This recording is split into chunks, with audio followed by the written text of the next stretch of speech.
புலிகளின் தலைவர் பிரபாகரன் அவர்களுக்கு வீரவணக்க நிகழ்வு சுவிட்சர்லாந்திலே இடம்பெற்றிருக்கிறது. இதற்கு கடும் எதிர்ப்பும் வெளியிடப்பட்டிருக்கிறது. இது தொடர்பாக பல்வேறுபட்ட கருத்துக்கள் கூறப்பட்டு வருகின்ற நிலையில் இது இப்போது தேவைதானா அல்லது புதிய நிகழ்வு செய்வது சரியா, இது போன்ற பல கேள்விகள் எழுந்திருக்கின்றது. ஆனால் உண்மையிலே தற்பொழுது நாட்டில் வேறொரு திசையில் வேறொரு தீர்வு நோக்கி பயணித்துக் கொண்டிருக்கின்ற போது இந்த விவகாரங்கள் அனைத்தையுமே குழப்புகின்ற வகையில் இருக்கின்றது.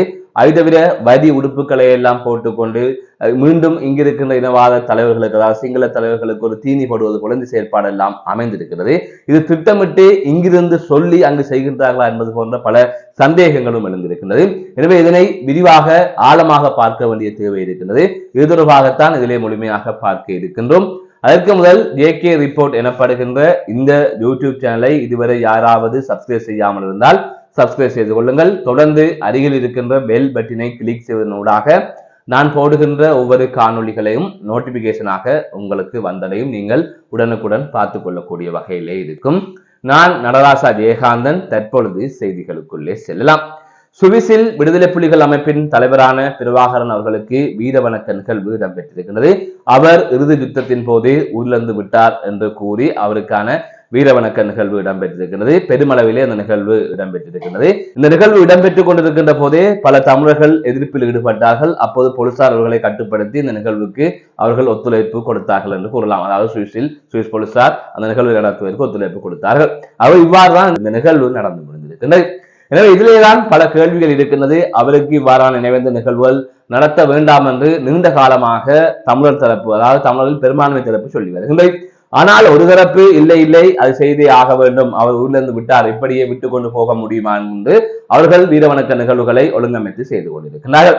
ஆனால் இன்றைய காலகட்டத்தில், அதாவது யுத்தம் முடிந்தது 2009ஆம் ஆண்டு, இந்த 2025ஆம் ஆண்டு இதனை செய்கின்றார்கள். கடந்த வருடமும் இது தொடர்பாக பல நடவடிக்கைகள் மேற்கொள்ளப்பட்டிருந்தது. டென்மார்க்கிலும் இவ்வாறு நினைவேந்த நிகழ்வு இடம்பெற்றிருந்தது. ஆகவே தற்பொழுதுதான் திடீரென்று இவ்வாறான செயற்பாடுகளிலே இறங்கி இருக்கின்றார்கள். அப்படியானால் அப்போது அதனை ஆரம்பித்திருக்கலாமே. உண்மையாக 2009ஆம் ஆண்டு உள்நாடு யுத்தத்தில் அவர் இழந்து விட்டார் சொன்னால் 2010ஆம் ஆண்டே செய்திருக்கலாம். அல்லது அவர் இழக்கவில்லை என்றால், அப்போது நீங்க நம்பவில்லை என்றால் இப்போது நம்புவதற்கான எந்த ஆதாரம் உங்களுக்கு கிடைத்தது என்கின்ற கேள்வியும் இருக்கின்றது. அது இவ்வாறு பல விடயங்களை இதிலே பார்க்க வேண்டி இருக்கின்றது. அவற்றை விடுவோம். அதாவது அவர் ஒரு சிறந்த தலைவராக தமிழர்கள் மத்தியிலே பார்க்கப்படுகின்றார். தமிழர்கள் ஏற்றுக்கொண்ட ஒரு தலைவராக அவர் இருக்கின்றார். தமிழர்களுக்கான உரிமைக்காக போராடிய ஒரு தலைவராக இருக்கின்றார். அந்த அமைப்பும் அவ்வாறே தமிழர்களின் ஏகோபித்த ஆதரவு பெற்ற அமைப்பாக இருந்தது. இறுதியாக யுத்தம் நடந்த அந்த அமைப்பு மௌனிக்கப்பட்டது. இது அனைவரும் தெரிந்த விடயம். அது தொடர்பாக தமிழர்கள் மிகுந்த மரியாதை வைத்திருக்கிறார்கள் என்பதும் இங்கு மாற்று கருத்துக்கு இடமில்லை. எதிரிகளே மரியாதை வைத்திருக்கிறார்கள் அந்த அமைப்பின் தலைவர் மீதும் அந்த அமைப்பினர் மீதும். அப்படி இருக்கின்ற போது இன்று நாட்டில் என்ன நடந்து கொண்டிருக்கிறது? இன்று அனுர அரசாங்கம் இருக்கின்றது. அதாவது அனுர ஜனாதிபதியாக இருக்கின்றார். அவர்களின் பெரும்பான்மை அரசாங்கம் இங்கு இருக்கின்றது. கடந்த காலத்தில் இருந்த பல தலைவர்கள் இல்லாமல் போயிருக்கிறார்கள், அதிகாரத்தை இழந்திருக்கிறார்கள். முக்கியமாக இறுதி யுத்தத்தின் போது ஜனாதிபதியாக இருந்த மஹிந்த ராஜபக்ச அவர்கள் மற்றும் அவர்கள் சகோதரர்கள் எல்லாம் பலம் இழந்திருக்கிறார்கள். ரணில் விக்ரமசிங்க அவர்கள் மக்களால் ஓரங்கட்டப்பட்டிருக்கின்றார்.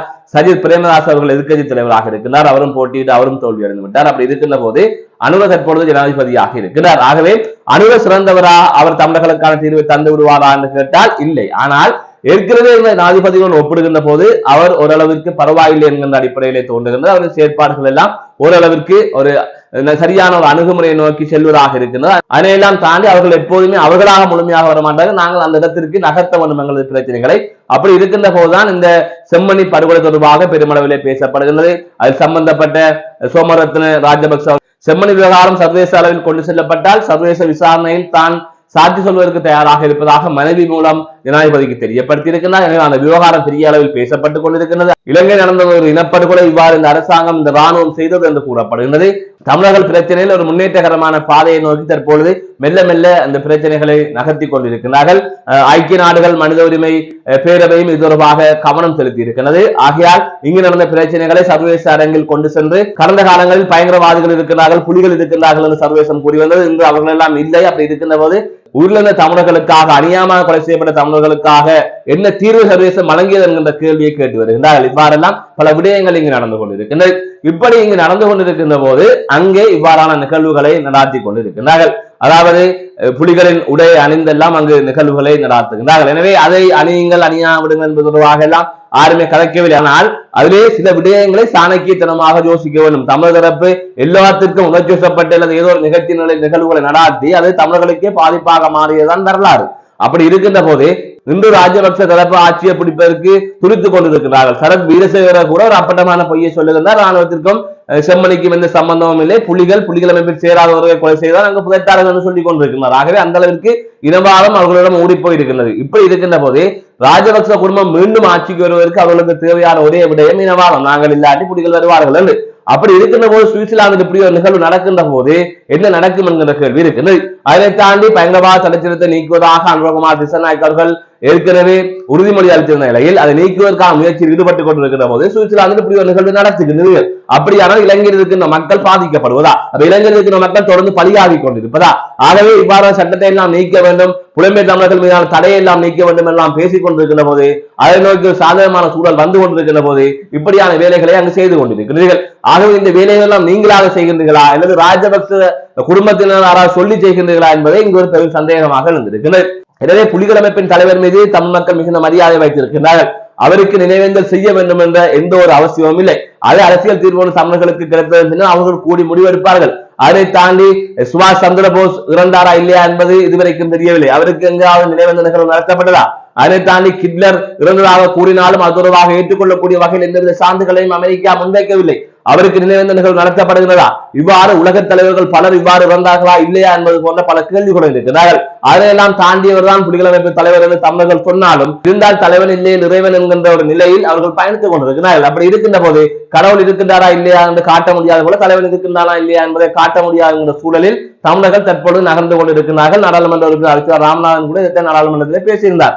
அப்படி இருக்கின்ற போது ஒருவர் இருக்கின்றார் என்ற துணிச்சலிலே இந்த தமிழகம் பயணித்துக் கொண்டிருக்கட்டும். எனவே ஒருவர் இருக்கின்றார் என்று நேர்த்துக்கொண்டு நம்பிக்கையிலே இந்த தமிழ் தரப்பு பயணிக்கட்டும். அது அவர்களது பிரச்சனை, அவர்கள் அப்படித்தான் பார்க்கின்றார்கள். அப்படி இருக்கின்ற போது இது ஒரு இந்த சூழ்நிலையில் இந்த கால சூழலில் ஒரு தேவையற்ற விடயம், பாரி சிக்கல்களை இதற்குள் கொண்டு வருகின்ற ஒரு விடயமாக மாறி இருக்கிறது.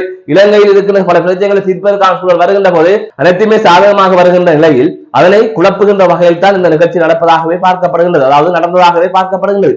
அப்படி இருக்கின்ற போது இன்று கடும் எதிர்ப்பு இந்த நிகழ்வுக்கு கிளம்பி இருக்கிறது. ஆகையால் இவ்வாறான வேலைகளில் எல்லாம் இந்த புலம்பெயர் தமிழர்கள் செய்யாதீர்கள். ஒரு நிகழ்வை நடத்தினால் நிதி சேகரிக்கலாம், அதனூடாக கொஞ்சம் பணம் உங்களுக்கு வரும் என்பதற்காக ஒட்டுமொத்த இனத்தையும் கொண்டு போய் அடமானம் வைக்காதீர்கள். தற்பொழுது ஏதோ ஒரு பிரச்சனை நகர்ந்து கொண்டு ஏதோ ஒரு பிரச்சனைக்கு சென்று கொண்டிருக்கின்றார்கள், அரசியல் தீர்வு ஒன்றுக்காக போராடி கொண்டிருக்கிறார்கள். இன்று அனைவருமே தமிழ் தேசிய அரசியலிருந்து விலகுகின்ற கட்டத்தை நிற்கின்றார்கள். இதற்குள் ஏதாவது ஒரு தீர்வை பெற்றாக வேண்டும் என்ற சூழல் தற்பொழுது இருக்கின்றது. ஆனால் அனைத்தையுமே குழப்பி இலங்கையிலே ஆட்சி மாற்றத்தை ஏற்படுத்தக்கூடிய வகையிலான நிகழ்வுகளை நீங்கள் வெளிநாட்டில் செய்து கொண்டிருக்கிறீர்கள் என்பதுதான் உண்மையான விடயம். இதனால் நீங்களும் ஒரு காலத்தில் பாதிக்கப்படுவீர்கள். எப்போதுமே சாணக்கியத்தனமாக யோசிக்க வேண்டும். இத்தனையோ உயிர்களை இழந்து விட்டோம், இனியும் ஒரு உயிரை இழப்பதற்கோ அல்லது இனியும் ஒருவர் போய் இதற்காக சிறையில் இருப்பதையோ எந்த ஒரு தமிழ் தரப்பும் விரும்பவில்லை, யாருமே இதற்கு தயாராகவும் இல்லை. அப்படி உங்களுக்கு அதிக உணர்வு இருந்தால் இந்த நிகழ்வை நடத்தியவர்கள் அனைவரும் இலங்கைக்கு வாருங்கள், இலங்கையில் வந்து போராடுங்கள். ஆகவே அவ்வாறு நீங்கள் விசுவாசமாக இருந்தால், அவ்வாறு நீங்கள் ஆக்ரோஷமாக இருந்தால், அவ்வாறு நீங்கள் தமிழ் பற்றாக இருந்தால் அனைவரும் சுவிட்சர்லாந்தில் நடைபெற்ற நிகழ்வில் கலந்து கொண்ட அனைவரும் இலங்கைக்கு வாருங்கள், இலங்கையில் வந்து போராடுங்கள். மீண்டும் ஒரு காணொலி சந்திக்கிறேன். நான் நடராஜ் அஜயகாந்தன்.